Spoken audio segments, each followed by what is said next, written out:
Hi there, welcome to another video from the Vickers MG Collection and Research Association. This is another sort of a technical video where we take a closer look at some technical aspects of the Vickers. And what I wanted to do is, some of you may have seen our social media post a while ago where we were showing that we had a 0.5 inch lock that was in a very sorry state of affairs actually. Well, not a sorry state, but very covered in cosmoline, needed cleaning off. So we've cleaned it off now, and while it was apart, I thought it'd be great to look at some of the differences between the 0.5 inch and the 303, because it's not just scaled up. Some bits clearly are. You know, that a big scaled up side levers there, almost the same, almost exactly the same, slight flange on there, not on there, for example.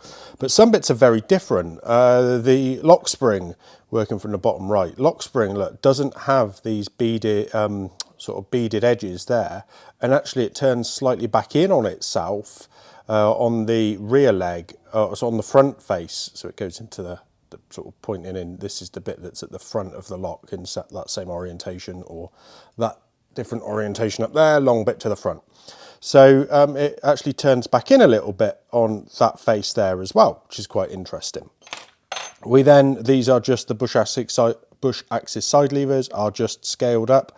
That almost looks, and it would be worth checking at some point, to be the same split pin as the feed block pawl levers split pin. So I might actually check that at some point. It looks to be the same split pins there. Sadly, this little bit is broken off of the bush, so we'll probably have to get another one of those made up before we fire the gun, just to make sure. Extractor levers are a little bit more blocky, let's put it that way. Look, you see the square edges on the back here, rather than the sort of the nice smooth lines of the 303 gun. Other than that, they look to be, you know, just a larger version of them. Same on the other side, you can just see the larger version. Worth noting, we've got Enfield and 32, so these are made in, you know, the Enfield works as opposed to the Vickers Armstrong's works in 1932. So yeah, that's quite interesting. And actually on this lock here, we've got RFI, which is Ishapur in India. So, oh, I've put them around the wrong way. That would get a bit confusing, wouldn't it? Obviously the hole is bigger for the larger tumbler, but before we get to that, the extractors are slightly different. Again, not just scaled up, but you've got this piece at the bottom here, below the firing pin hole. Now this is a spring detent that actually holds the round above it, so it doesn't fall off into the lower casing of the gun. So this is the same as what's on armoured fighting vehicle guns, and you know, it isn't needed on the Mark 1 extractor. So this is Mark 1. There's a Mark 2 extractor for the 303 gun that is the same. We'll show that in a video at some point. But what it does, if you show you with these drill rounds, if you put the 303 round on there, when it goes round the gun, goes into the barrel, this then goes to that position, and then when it comes out of the barrel, it just drops off. So, and all the way to the floor. So it just drops off. And that's fine on a Mark 1 gun because it can escape. On a tank gun, an armoured fighting vehicle gun, be that 303 or 0.5, it needs to go onto the extractor face, goes down into the barrel, out of the feed block, down into the barrel, and then the force of the extractor going back up because of the side levers pushes it up. But when it comes out, we don't want it to drop off straight away, because if it drops off straight away, it will fall into the just into the casing of the gun, into the breech casing, and cause a stoppage.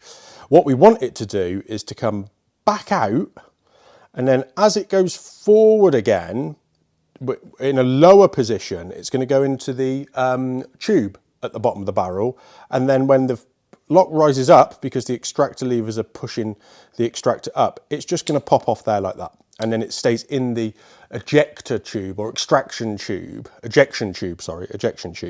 and goes out the front of the gun and away. So that's quite yeah, a nice feature that does feature, let's say, on those Mark II extractors as well.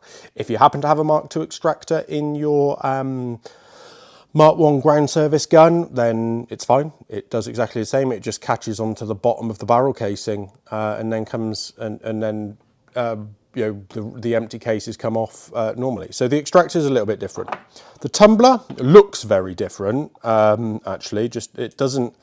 This is all reinforced in here. They haven't you know, reduced any of the weight out of that at all. The notch for the trigger is the same size, surprisingly, but other than that, it's big. You can see the MA marking in there. This is an Australian one, and again, we've got an Enfield marking on this one. Enfield. Oh, it says 18, it's not 18, that'll be 38 probably, or if it is 18, then that's an inspector's stamp, not a date. These weren't being made in 1918. There's the inspector stamp, 89. So it's a misstamped or an inspector's stamp on there. So yeah, so that's the tumbler. Tumbler fixing pin, just bigger. Doesn't have the little flange or feather on there to secure it in position to stop it spinning, doesn't have that. This would just sit there.